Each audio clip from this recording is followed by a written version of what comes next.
Sorry बेटा, you find these images, कितनी सुंदर हैं, कितनी साफ हैं। इट मीन्स आप कह सकते हो कि बहुत ही बढ़िया और सुंदर इमेज हैं और बड़ी प्यारी इमेज है ये। बेटा इसका मतलब होता है pristine. What is the meaning of the pristine? The meaning of the pristine is, दो मीनिंग होते हैं प्रिस्टीन के, एक तो बहुत ज्यादा साफ और दूसरा होता है कोई चीज उसकी नेचुरल फॉर्म में होती है, कोई उसकी चीज नेचुरल फॉर्म के अंदर होती है। फॉर एन एग्जांपल, मैं तुम्हें एग्जांपल समझा देता हूं, it is going to help you a lot. एक नमामि गंगे प्रोजेक्ट के बारे में किसने सुना है? Those who have heard about the Namami Gange project. बेटा Namami Gange project is a very desirable, or you can say Namami Gange project is a desirable project of Narendra Modi ji. बहुत ही ज्यादा उनके करीब है नमामि गंगे। तो उन्होंने क्या किया, नमामि गंगे प्रोजेक्ट लाए। क्यों लाए? क्योंकि गंगे को पहले जैसा बनाना था, गंगा को बिल्कुल साफ बनाना है, बिल्कुल स्वच्छ बनाना है, उसके ओरिजिनल फॉर्म में लेकर के आना है। किसको? गंगा को। तो उन्होंने एक पूरी मिनिस्ट्री बना डाली नमामि गंगे प्रोजेक्ट के नाम से। तो बेटा क्या है, what is the meaning of the pristine? The meaning of the pristine is कोई चीज जो बहुत ज्यादा साफ है, या कोई चीज जो उसके प्राकृतिक रूप में है, कोई चीज जो उसके प्राकृतिक रूप में है। For example Amazon forest. Amazon forest क्या है? वो अपने प्राकृतिक फॉर्म में, हालांकि वो में भी बहुत सारा पोल्यूशन अब फैल चुका है। तो आगे बात समझ में, तुम्हारे यहाँ पर मान लो कर्टेन लगे हुए हैं और कर्टेन बड़े ही साफ और बड़े ही सुंदर हैं, तो आप क्या बोल रहे हो?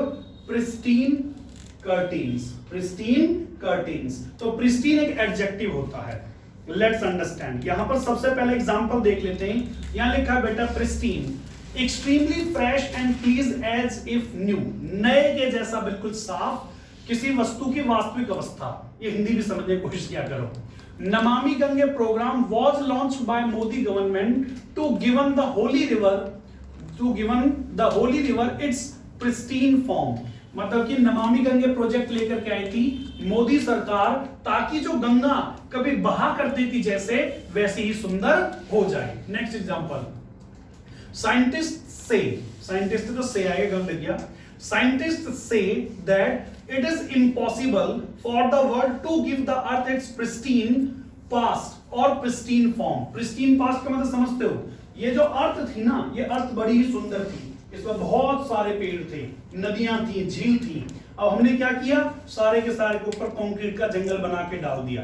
तो वो क्या कह रहा है, साइंटिस्ट बोल रहे हैं कि जैसी कभी धरती हुआ करती थी, ऐसी तो तुम कभी बना ही नहीं पाओगे, उसकी नेचुरल अवस्था तो तुम दे नहीं पाओगे। Have you understood the word meaning of pristine? तुम किसी के लिए कपड़ा पहनने का, बिल्कुल किसी ने साफ, नीट और क्लीन, तो आप क्या बोलोगे? Pristine dress. क्या बोल दोगे? Pristine dress. यहां पर लिखा भी है प्रिस्टीन व्हाइट कर्टेन्स, मतलब कि कैसे कर्टेन्स? बिल्कुल साफ कर्टेन्स। प्रिस्टीन अमेज़न फॉरेस्ट, मतलब कि अमेज़न फॉरेस्ट है प्रिस्टीन, मतलब जैसे वो कभी प्राकृतिक अवस्था में होगा। The next word is consequences, लेकिन उसके पहले कुछ एग्जांपल देख लेते हैं ताकि तुम्हारे ब्रेन में जगह बना सके। What is the meaning of that consequences? तुम में से कुछ बच्चों को तो पता भी होगा। देखो बेटा हिंदी के वर्ड से समझा देता हूं। कॉन्सिक्वेंसेस का मतलब होता है किसी चीज का नेगेटिव परिणाम। एक तो होता है रिजल्ट, जब तुम्हारा रिजल्ट आएगा, ठीक है, रिजल्ट है, लेकिन जब मुझे पता है जो रिजल्ट है वो थोड़ा नेगेटिव है। जैसे अभी क्या हो रहा है कि अमेरिका ने डिसाइड कर लिया to withdraw its forces from Afghanistan. उन्होंने कहा जी अब युद्ध नहीं लड़ा जाता, 20 साल लड़ लिए, अब तो तुम्हें छोड़ना ही पड़ेगा देश। तो उन्होंने क्या किया, उन्होंने देश को छोड़ना शुरू कर दिया। अगर आप न्यूज वगैरह सुनते हो तो तालिबान ने क्या किया, तालिबान ने लड़ाकों से बोल दिया अब अमेरिका वाले जा रहे और इस देश पर तुम कब्जा कर लो। तो अमेरिका ने ये जो डिसीजन लिया है, इसके कॉन्सिक्वेंसेस क्या होंगे? किसके लिए? खुद अमेरिका के लिए, इंडिया के लिए और पाकिस्तान के लिए। इंडिया के लिए इसके कॉन्सिक्वेंसेस ज्यादा होने वाले हैं। बता दूं क्यों? बेटा क्या होता है, पाकिस्तान हमारे अगेंस्ट है, चाइना हमारे अगेंस्ट है। अब हमने क्या किया, हमने बहुत सालों में ये पाकिस्तान के ऊपर दबाव बना के डाल दिया। हमने पाकिस्तान से कहा तुम्हारी जमीन पर टेररिस्ट तैयार किए जा रहे हैं, तुम्हारे यहां पर टेररिस्ट कैंप्स है जहां पर उनको ट्रेनिंग दी जाती है। पूरी दुनिया ने कहा इंडिया सही बोल रहा है। पूरी दुनिया ने क्या किया, इसको फंडिंग देना बंद करो भाई, इसको कोई लोन नहीं देगा, इसने पूरी दुनिया में आतंकवाद फैला रखा है। क्यों? क्योंकि आतंकवादियों को ट्रेन करता है। हमें इतने वर्ष लग गए पूरी दुनिया के बताने में कि ये कर रहा है पाकिस्तान, सारा गेम इसने चला रखा है। अब वो क्या करेगा, वो कहेगा कि पाकिस्तान में है ही नहीं कैंप, अफगानिस्तान वो कैंप खुलवा देगा और अपने देश में से आतंकवादियों को होते हुए हमारे देश में भेज दिया करेगा। आई बात समझ में नहीं आई? तो इसके जो सबसे ज्यादा कॉन्सिक्वेंसेस होंगे, जिसके नेगेटिव इफेक्ट होंगे इनके छोड़ के जाने की, वो मुझे लगता है इंडिया के लिए ही होंगे।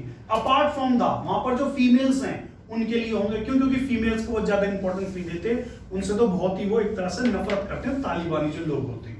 Have you understood the point? So what is the meaning of the consequences? The meaning of the consequences, negative effect of something. Got it?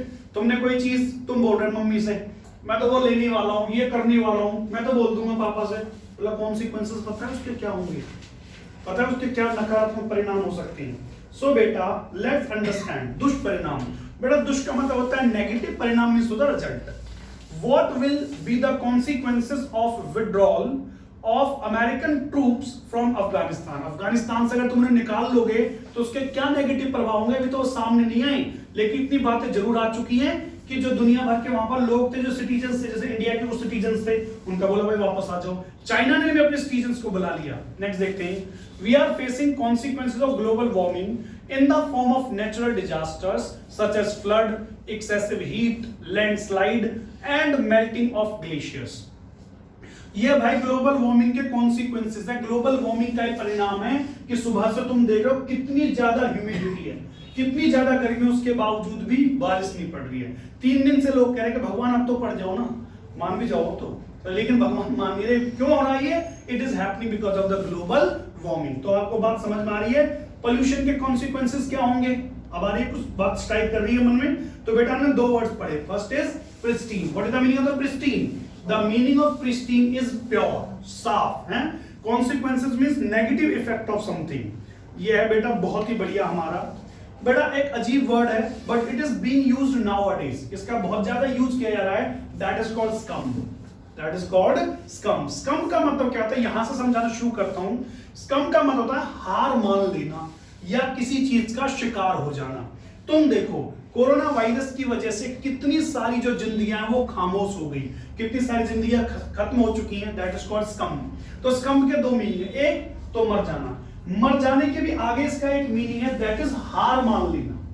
देखो तुम क्या सोचते हो, भाई मैं हूं डाइट पर, मुझे करनी है डाइट, मैं नहीं करता, मुझे मालूम है तो कर ही नहीं पाऊंगा, ठीक है। अब यहां पर इसने कहा कि मुझे करनी है डाइट, लेकिन जैसे दोस्त के साथ गए, दोस्त ने बोला यार चल आज बर्गर खा लेती, नहीं भाई मैं डाइट पर भाई नहीं, अरे क्या डाइट यार, एक बर्गर में क्या तुम मोटा होने वाला है। तुमने कहा, वो तुमने तोड़ दिया, तो तुमने क्या हुआ, तुम हार गए। किसके सामने?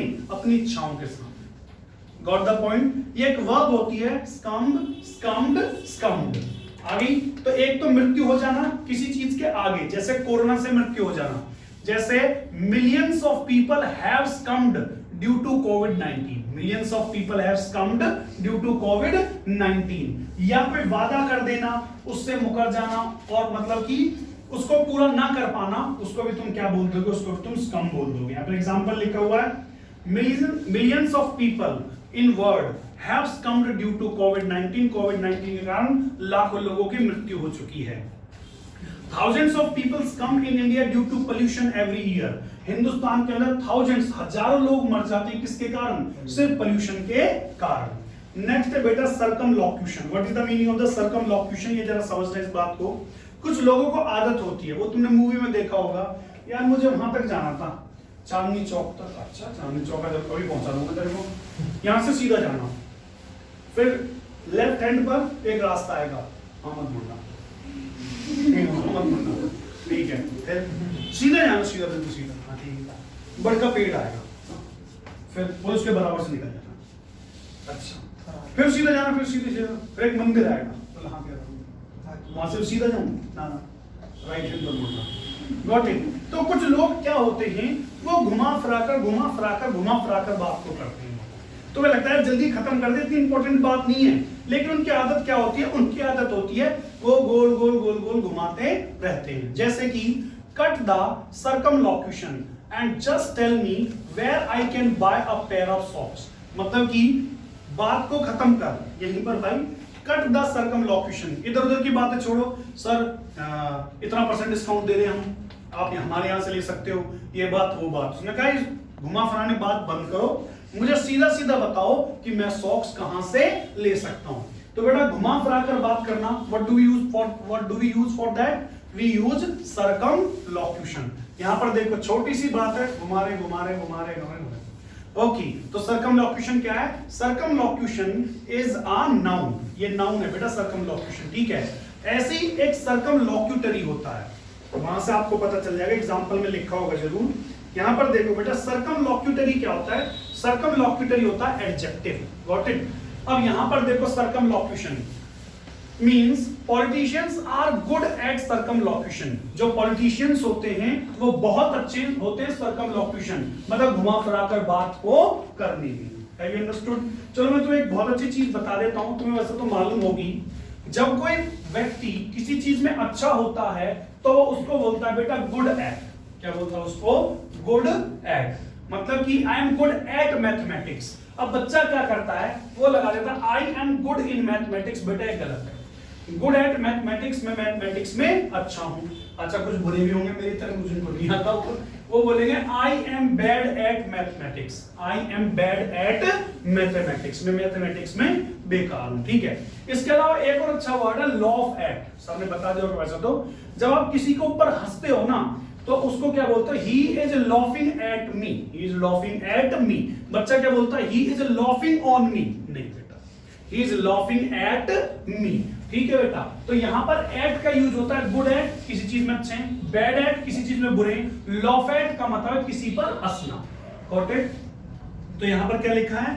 The politicians are good at, अच्छे होते हैं इन सर्कमलोक्यूशन, और सर्कमलोक्यूटरी या सर्कमलोक्यूशन में बहुत ही अच्छे होते हैं। चलो जी, उसके बाद में है, ये तो तुम्हें बड़ी अच्छी पिक्चर्स लगेंगी, है ना, उनके हाथ में कुछ है, दिख रहा है है कुछ हाथ में, गिलासों में, ये दिख रहा है कुछ? पानी नहीं है लाल परी, अंडरस्टूड? ये वहां पर पाई जाती है, ठीक है, नाम की चीज पर, ठीक है उसको बोलते हैं वाइन शॉप, है ना, लिकर शॉप भी बोलते हैं उसको, वाइन शॉप भी बोलते हैं। देखो बेटा, ये जो माहौल है, देखो लोग हंस रहे हैं, या आपस में देखो हंस रहे हैं, और ये भी पार्टी कर रहे हैं, इस माहौल को क्या बोलते हैं? होता है खुशनुमा माहौल। करते ना आप जिंदगी में यूज, आपके बर्थडे जिस दिन होता है, आपके लिए उस दिन सारा जो जहान होता है वो खुशनुमा होता है। उस दिन आपके घर वाले खुश होते हैं, टीचर भी उस दिन कह देता है नहीं यार क्या पीटना बच्चे का बर्थडे आज तो, ठीक है। मतलब मैं भी एक टीचर, मैं भी नहीं पीटता उस दिन तो मुझे तो पता ही चला, मैंने एक बार लगा दिए थे, 2-3 तब बड़े थे बच्चे, अगर मेरा बर्थडे है सारा तो यहाँ पर देखो, ये जो है ना, ये बड़े ही खुश हैं। जब बेटा शादी में तुम किसी के में जाते हो तो शादी में क्या होता है? बड़ा ही खुशनुमा माहौल होता है, चहल पहल हो रही होती है, शोर मच रहा होता है, लोग इतने बड़े बड़े लहंगे पहन के घूम रहे होते हैं होता है कुछ लोग जो होते हैं वो बड़े अच्छे अच्छे कपड़े पहन के घूम रहे होते हैं, सारे लोग हंस रहे होते हैं, सारे लोग वहां पर खुश होते हैं, यही होता है ना। तो इस तरह के माहौल को बोलते हैं बेटा convivial. What do we call that? Convivial. देखो यहां पे लिखा एडजेक्टिव है फ्रेंडली एटमॉस्फेयर। कैसा एटमॉस्फेयर है? सुंदर खुशनुमा एटमॉस्फेयर है। कन्वीवियली एडवर्ब हो जाएगा, और कन्वीवियलिटी एक नाउन है। ये चीजें मैं तुम्हारे साथ कभी डिस्कस करूंगा। तो कन्वीवियल का मतलब है, कन्वीवियल का मतलब है खुशनुमा। The convivial atmosphere of office encourages you to put more efforts। या यू लिखना भूल गया बेटा, ठीक है। अब देखो, जहां पर एक ऑफिस है, मान लो हम यहां पर आए, हमने क्या देखा, यहां पर कुछ पॉजिटिव वाइब्स हमने महसूस करी। देखो वाइब्स बोल रहा हूं, वाइब्स नहीं बोल रहा हूं, ठीक है। पॉजिटिव हमने वाइब्स यूज करी, महसूस करी, तो हम क्या करेंगे? हम अपना एफर्ट लगाएंगे, हम पूरी ताकत लगाएंगे उस काम को करने में और समझने में। ऑफिस में होता है, कई ऑफिस ऐसे होते हैं जैसे आपने गूगल, एप्पल, फेसबुक, ये जितने भी इनके ऑफिस है, या ऑफिस नहीं है बेटा, घर के समान होते हैं। वहां पर मतलब अगर आपका मन कर रहा है, मुझे नींद आ रही है, तो जाके सो सकते हो, कोई प्रॉब्लम नहीं है उसमें। अगर आपको लग रहा है कि मुझे भूख लग रही है, तो जाके किचन गार्डन से कुछ खाना तोड़ो, वेजिटेबल्स तोड़ो और बना लो और खा लो। Got it? बहुत जबरदस्त ऑफिस होते हैं। तो जब आपको कन्वीवियल एटमॉस्फेयर मिलता है, जब आपको खुशनुमा माहौल मिलता है काम करने का, तो आपके एफर्ट्स बढ़ जाते हैं। अंडरस्टूड? जब कंपनी हमारे बारे में इतना सोच रही है, तो फिर हम भी क्या सोचते हैं? कंपनी के बारे में बहुत कुछ सोचते हैं। नेक्स्ट देखो, the convivial environment of the institute helps student to learn and ask more. मतलब एक ऐसा टीचर है और एक ऐसा इंस्टीट्यूट है जहां पर टीचर से तुम इवन कोई भी सवाल पूछ लेते हो related to the personal life, professional life, related to English, तो वहां पर तुम्हारा क्या है, उस टीचर के साथ में बहुत अच्छा संबंध बन जाता है और पूरा माहौल वहां पर खुशनुमा होता है। अगर खुशनुमा माहौल रहेगा तो बच्चे ज्यादा सीखेंगे। Got it? जब भी तो तुम देखते हो, तुम किसी बड़े ऑफिस में जाओगे तो बड़े ऑफिस को बड़ा सजाया धजा के रखा जाता है आजकल, बड़े उसमें सोफा देखेंगे तुम्हें, बहुत अच्छी चीजें देखेंगे। क्यों? क्योंकि वो माहौल जो है ना खुशनुमा होना चाहिए। Got it? तो what is the meaning of the convivial? Convivial means होता है खुशनुमा माहौल या खुशनुमा। लेट्स अंडरस्टैंड, ये it is a very important question, आजकल इसका बहुत ज्यादा यूज हो रहा है। That is called sovereignty.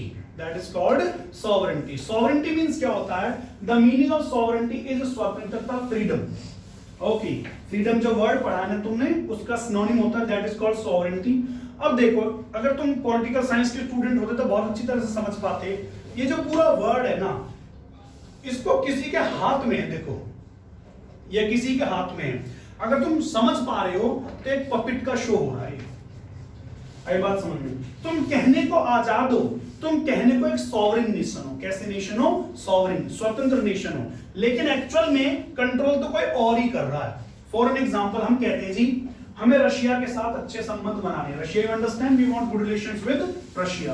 पर अमेरिका कहता ना, उनकी तरफ ज्यादा जाएगा तो मुझसे दूर चला जाएगा, नहीं इधर। फिर रशिया वाले बोलते हैं हमसे, आजकल तो बड़े अमेरिका वाले बन रहे हो तुम, इधर से तो इधर तेरे को हथियार नहीं देते, मैं बिल्कुल लड़ता नहीं चाइना से। आई बात समझ में? जैसे पाकिस्तान यहाँ पर बैठा हुआ था, अमेरिका वाले उससे कह रहे थे कि इंडिया में बहुत आतंकवाद फैला रखा है तुमने, बोले नहीं हमने तो नहीं किया। फिर वो चाइना की तरफ चला गया, अब चाइना बोल रहा है अमेरिका से, अब अफगानिस्तान में तुझे भगा के छोड़ेंगे हम यहाँ से। अब रशिया उसको परेशान कर रहा है। तो हम कहने को तो सॉवरेन है, कहने को तो हम सॉवरेन, स्वतंत्र हैं, लेकिन कहीं ना कहीं हम बंधे हुए हैं। Have you understood? देखो, सॉवरेन का मतलब क्या होता है? सॉवरेन का मतलब होता है आजाद इन ऑल टर्म्स, इंटरनल और एक्सटर्नल। ईरान का नाम सुना आपने? ईरान का, ईरान से हम लेते हैं तेल, और ईरान से अमेरिका की दुश्मनी है। हमने कहा, ये अमेरिका बोला ये पैसा कमा रहा है तुमसे बहुत मोटा, और हमें तो हम पे बॉम्ब छोड़ रहा है, ठीक है इसका तेल लेना बंद करो तुम। हमने कहा नहीं, हम तो सॉवरेन है, हम तो आजाद हैं। अब मान लो हम उससे तेल ले लेंगे, किससे लेंगे तेल? हमें तेल चाहिए ज्यादा क्वांटिटी में, और वही हमारा सबसे मेन सप्लायर है। भाई बॉम्ब का तुम देखो, हम तो तेल का देखें। Got it? तो बेटा सॉवरेन का मतलब क्या होता है? सॉवरेन का मतलब होता है आजाद। चलो, एक बहुत अच्छा एग्जांपल है जो मैं तुम्हें समझा दूंगा, that is called sovereignty. That is called sovereignty. अब ये हिंदी का वर्ड मैं तो समझ पाता हूं, तुम नहीं समझ पाओगे, ठीक है? स्वतंत्रता समझ सकते हो तुम। India respects sovereignty of all nations, that's why we follow the policy of no boot on others land। ये बहुत इंपॉर्टेंट पॉलिसी है, मैं तुम्हें समझा देता हूं होता क्या। अफगानिस्तान के अंदर युद्ध चल रहा था, अफगानिस्तान में अमेरिका की सेना लगी हुई थी, ठीक है? अमेरिका ने कहा यार तुम हमारे दोस्त हो और हम तुम्हारे पड़ोस में इतने सालों से युद्ध लड़ रही, कोई अपने सैनिक भेजा करो, कोई टैंक भेजो, कोई जहाज से मारो, उनको कुछ तो करो। इंडिया ने कहा हमारी एक ही पॉलिसी है, हम सबकी जो सॉवरेंटी है उसकी रिस्पेक्ट करते हैं। नंबर 1, भाई देख अफगानिस्तान आजाद है, वो हमारे तरफ से कुछ भी करे, हम नहीं भेजेंगे ना तो अपना सैनिक भेजने वाले, ना हम भेजने वाले अपना कोई जहाज ना हेलीकॉप्टर। हाँ, हम वहां पर स्कूल बनाएंगे, कॉलेज बनाएंगे, नदियों के लिए जगह बना देंगे, वहां के बच्चों को अपने यहाँ पर लाकर पढ़ा लेंगे, लेकिन अपने सैनिक नहीं भेजते। सैनिक क्या होते हैं? सैनिक बूट पहनता सैनिक बूट, तो वही तो पॉलिसी हुई, no boot on others land. हमारे सैनिक का जो कदम है किसी और की जमीन पर हमने रखवाते। This is called sovereignty and this is called respect of sovereignty. ये वाकई में इंडिया की बहुत अच्छी चीज है, जरा क्लैपिंग करो एक बार। नेक्स्ट है बेटा, powerful countries should not attack on the sovereignty of weak nations. France में पता क्या हुआ? फ्रांस में लोग पार्टी कर रहे थे, एक आतंकवादी का दिमाग चल गया, उसने उस पार्टी में ट्रक बढ़ा दिया और वहां पर बहुत सारे लोगों को मार डाला। अब एक्चुअली हुआ क्या, फ्रांस को तो बस मौका चाहिए था, उसने उड़ा दिया अपने राफेल बहुत पावरफुल है ना, उसने उड़ाए, वहां पर बॉम्ब उड़ाए। अब क्या है यार, तुमने वहां पर बॉम्ब उड़ा दिया, निर्दोष लोग भी वहां पर मारे गए, तो क्या इन पावरफुल नेशंस को ये नहीं समझना चाहिए कि उनकी भी तो सॉवरेंटी है, उनकी भी तो आजादी है, तो उनकी आजादी को तो खत्म करते जा रहे हो। तो ये जो पावरफुल नेशंस है ना, रेस्पेक्ट करनी चाहिए। किसकी रेस्पेक्ट करनी चाहिए? जो और देश हैं उनकी सॉवरेंटी की। नेक्स्ट देख लेते हैं, सॉवरेन एडजेक्टिव। ये बेटा नाउन है और sovereign adjective. We are sovereign in all aspects. So don't insist us to mend our policies as per others' need. अब देखो अमेरिका के फेवर में क्या है कि हम ईरान से तेल ना लें। अमेरिका के फेवर में क्या है कि हम उन देशों के साथ में रिलेशन ना बनाएं जो अमेरिका के अगेंस्ट है। लेकिन हमारे अपने भी तो इंटरेस्ट हैं, हम तो आजाद हैं, तो जहां हमारा मन करेगा उनसे संबंध बनाएंगे और जहां नहीं करेगा उनके साथ में संबंध नहीं बनाएंगे। हम भी आजाद हैं जैसे तुम आजाद हो। Got it? चलो जी उसके बाद का पॉइंट देखना शुरू करते हैं। Next word is abrogate. What is the meaning of the abrogate? ये वर्ब होती है abrogate, abrogated, abrogated. To abolish और annul by authority। देखो अबॉलिश को समझ लो, मतलब किसी बात को मानने से इनकार कर देना या किसी बात को खत्म कर देना। देखो कांग्रेस का राज था, मैं पॉलिटिक्स नहीं बता रहा हूं, मैं समझा रहा हूं। तो वो क्या कहते थे 370 को उनसे कोई प्रॉब्लम नहीं थी, कोई बात नहीं, कश्मीर में 370 है, तुमने भी सुना होगा 370 हटा दी। लेकिन बीजेपी वाले है और किस बात की 370? एक देश एक संविधान, वन नेशन वन कॉन्स्टिट्यूशन, इन्होंने इसको हटा दिया, मतलब इसको स्वीकार नहीं किया। तो कई बार क्या होता है जब आप चीजों को स्वीकार नहीं करते हो तो उसके लिए क्या यूज कर सकते हो? That is called abrogate, that is called abrogate. अभी पता क्या हुआ थोड़े दिन पहले, इंडिया और चाइना के अंदर ट्रीटी है, एलएसी के ऊपर मैं बताता हूं एक्चुअल में होता क्या है। एलएसी पर जैसे तुम चाइना के सैनिक हो गए, ठीक है, मैं इंडिया का हो गया, भागूंगा मैं तुम्हें यहां से। Got it? अब यहां पर देखो, तो अब एक्चुअल वो एक दूसरे के सामने आते हैं तो उनके पास होते हैं बैनर, और वो बैनर को इस तरफ से दिखाते हैं, मेरे पास ये बैनर, तुम्हारे पास भी ये बैनर, ऐसा होगा, उसमें लिखा होगा you are in our territory, और इसमें भी लिखा होगा you are in our territory. तुम हमारे क्षेत्र में हो, वो हमसे कह रहा तुम हमारे क्षेत्र में, एक दूसरे से बोल रहे होते हैं, तुम हमारे क्षेत्र में, तुम हमारे क्षेत्र में, फिर एक दूसरे से हाथ मिलाते हैं और पीछे हट जाते हैं, लड़ते नहीं झगड़ते नहीं। इस बार हुआ क्या, लास्ट ईयर उन्होंने तो तैयार बैठे थे, वो तो उन्होंने हमारे सैनिकों पर हमला बोल दिया। तो जो ट्रीटी थी ना इंडिया और चाइना के बीच में, उन्होंने उसको क्या कर दिया? एब्रोगेट कर दिया, खत्म कर दिया, उसको मानने से इनकार कर दिया और हमारे सैनिकों पर क्या कर दिया? हमला कर दिया। इसका एक मतलब त्यागना भी होता है, इसका एक मतलब त्यागना, छोड़ देना। जैसे Rama means lord Rama abrogated throne for his brother. Lord Rama ने अस्वीकार कर दिया था, छोड़ दिया था क्या? पूरा राजमहल, पूरी राजगद्दी अपने भाई के लिए। चलो यहां से तुम्हें एग्जांपल से पता लग जाएगा। एब मींस एब्नेगेट है बेटा, मैंने गलत पढ़ दिया उसको, दैट इज कॉल्ड एब्नेगेट, ठीक है ना? एब्नेगेट, एब्नेगेटेड, एब्नेगेटेड। इसका एक नाउन बनता है एब्नेगेशन, त्यागना, अस्वीकार कर देना, मना कर देना। जैसे कोई प्रपोजल है तुम्हारे पास, मैं कह रहा हूं तुम्हें भाई मैं तुम्हें 1 करोड़ रुपए दूंगा, तुम्हें ऐसा करना है, तुमने उसको स्वीकार कर दिया, मानने से मना कर दिया, तो तुम उसको क्या बोलोगे? Abnegate, abnegated. He abnegated the proposal, he abnegated the proposal, उसने प्रपोजल को मानने से मना कर दिया। You can not abnegate your responsibilities, जो तुम्हारे ऊपर रिस्पॉन्सिबिलिटीज है ना, उन्हें तुम छोड़ नहीं सकते। तुम्हारे ऊपर क्या रिस्पॉन्सिबिलिटी? पापा पैसा खर्च कर रहे हैं, तुम्हें पढ़ना पड़ेगा, क्या तुम उसे छोड़ सकती हो? नहीं छोड़ सकती।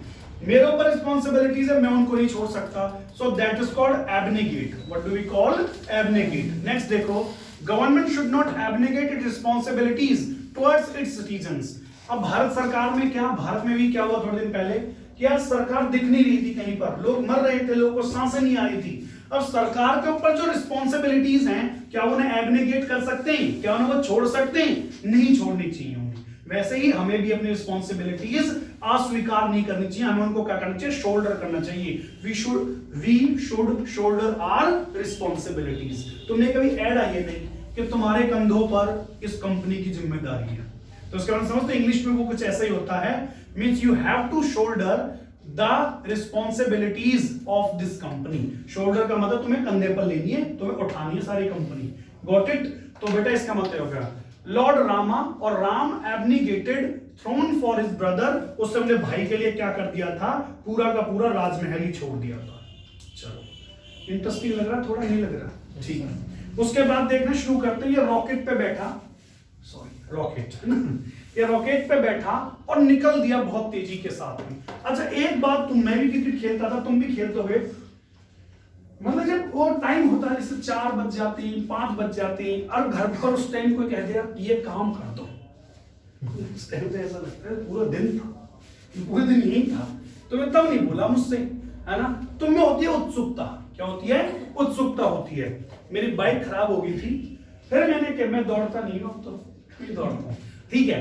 तो कहने का मतलब मुझ में उत्सुकता थी, मुझे लगा कि यार बच्चे बैठे होंगे, मुझे वहां जाना चाहिए। ऐसे तुम में कई चीज को लेकर के उत्सुकता रहती है, किसी काम को करने की एक एनर्जी रहती है। जैसे देखो, लेट्स गो लेट्स गो बोल रहा है तेजी से, इसने अपनी किट डाली, गोल्फ खेलने जा रहा है, जा रही है, ये जा रही है ना, छुट्टियां है उसके बाद, है ना। अब यहां पर देखो तो वो क्या है कि वो दौड़ दौड़ के जा रही है। आगे बात समझ में, तो इसको बोलते हैं alacrity. What do we call that, alacrity. Alacrity means क्या होता है, किसी बात को लेकर के उत्सुकता। अब इसका आने वाला रिजल्ट, अब उस दिन इसको होगी उत्सुकता, नहीं होगी, बिल्कुल होगी, क्या रिजल्ट देखना, रिजल्ट देखना, व्हाट द पॉइंट। तो अलैक्रिटी मींस होती है उत्सुकता। अब देखो यहां पर ये भाग भाग करके जा रही, ठीक है। पूरा ख्वाब था कि अमेरिका में जाके नौकरी करूंगा, बीटेक हो गई, एमटेक होगी, नौकरी मिल गई, और भाग के जा रहा।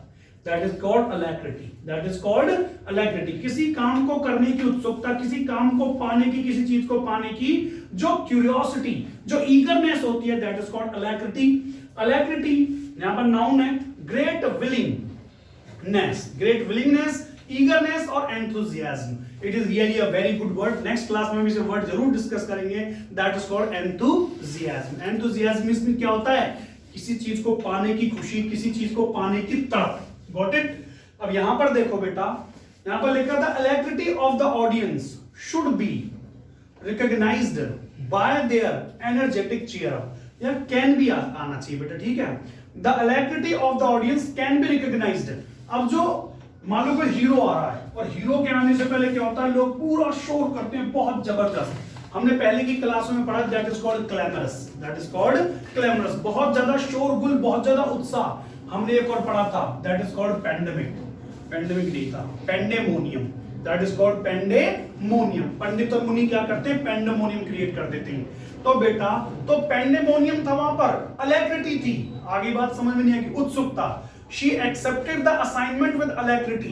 मतलब असाइनमेंट को उसने कैसे स्वीकार किया, पूरी उत्सुकता के साथ में। यस मैं कर सकती हूँ, मैं कर दूंगी, लाओ जल्दी से प्रोजेक्ट को मुझे। Got it?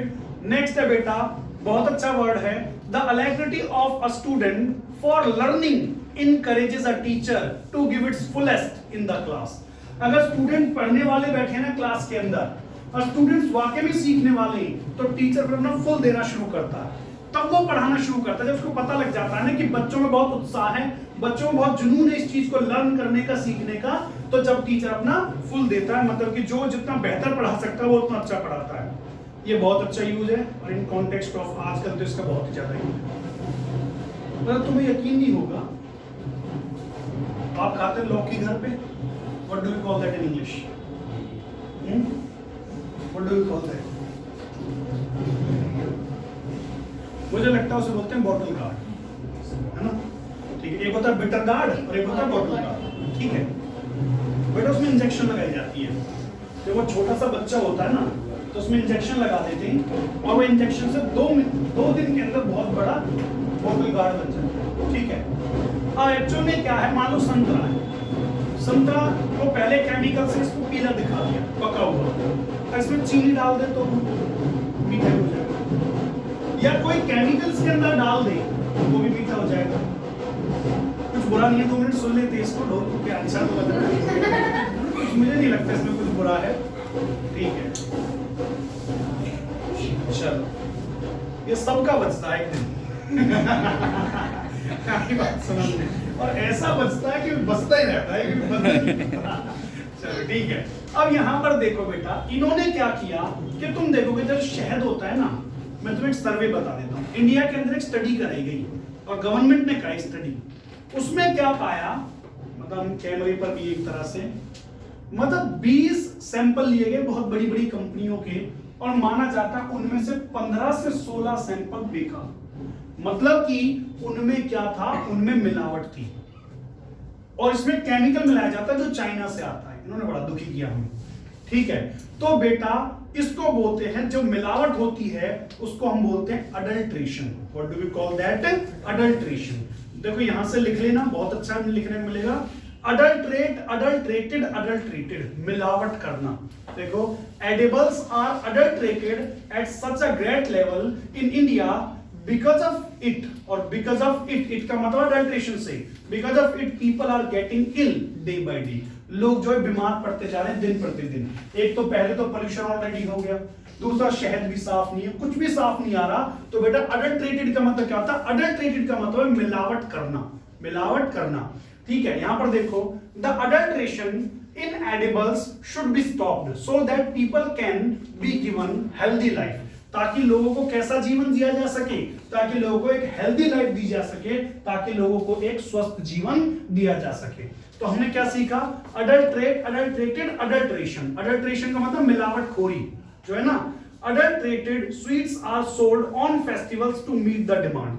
तुम्हें लगता है इंडिया में तो दूध है कि लोग पी भी रहे हैं, इतने सारे लोग वो पी भी रहे हैं, मिठाइयां भी बन रही हैं, रसगुल्ले बन रहे हैं, तो आ कहां से रहा है इतना दूध? कहां इतना दूध यार? ऐसा कौन सा बाबा रामदेव ने कहां से मशीन ले है क्या बाबा रामदेव? नहीं, वो सारा दूध जो डिमांड मीट होते दीपावली के ऊपर, दिवाली के ऊपर, वो सारी की सारी भाई नकली दूध से बनाई जाती है। ठीक है, तो क्या किया जाता है? फूड के जो स्वीट्स हैं उनमें नकली दूध डाल दिया जाता है डिमांड को मीट करने के लिए, मतलब कि जो रिक्वायरमेंट है मिठाई की उसको पूरा करने के लिए। बहुत अच्छा वर्ड है, अगर साइंस के स्टूडेंट होगे तो समझ जाओगे, और वैसे भी होगे तो इस वाले से समझ जाओगे। देखो, इसके अंदर से ना कुछ रखा हुआ है इसमें, ठीक है, फिर उसमें से कुछ निकल रहा है, इसको बोलते हैं बेटा डिफ्यूज। क्या बोलते हैं? डिफ्यूज। और ये है diffuser. What do we call that? Diffuser. Diffuse का मतलब है फैलना। देखो, कुछ इस तरह से, मान लो यहां से एक लाइट आई, वो इससे टकराई, और टकराने के बाद अलग अलग दिशाओं में डिफ्यूज हो गई। आगे बात समझ में? तो देखो, डिफ्यूज हो जाना मतलब किसी चीज का फैल जाना। ये हो गया कोरोना, चाइना से निकला और पूरी दुनिया में क्या हो गया? डिफ्यूज हो गया।